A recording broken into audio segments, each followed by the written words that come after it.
Ito ang Harrods Market.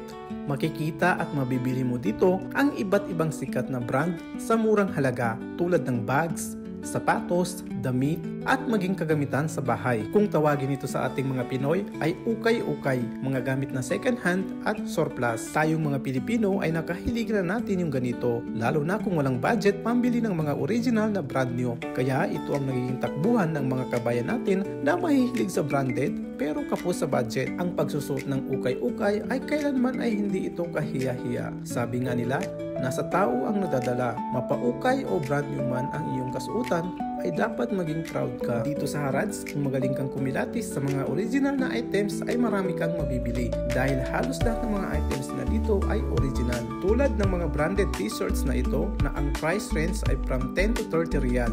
Depende kung paano ka dumiskarte sa paghingi ng discount.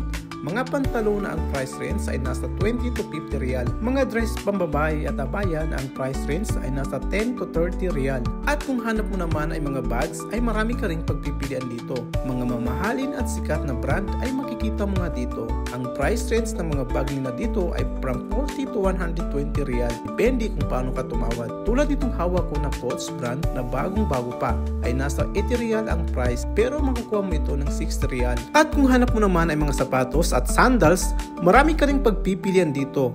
Ang price range ng mga sapatos na ito ay from 10 to 80 real. Depende rin kung paano ka humingi ng discount. How much, brother?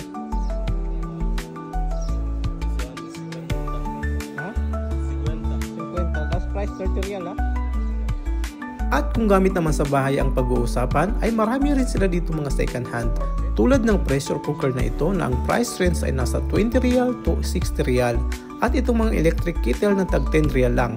Kaya para sa mga kabayan na hindi pa nakapunta dito ay subukan niyo na mamili dito dahil siguradong marami kayong mabibili. At para naman sa mga hindi pa nakakaalam ng lugar na ito, ilalagay ko ang pin location sa comment section.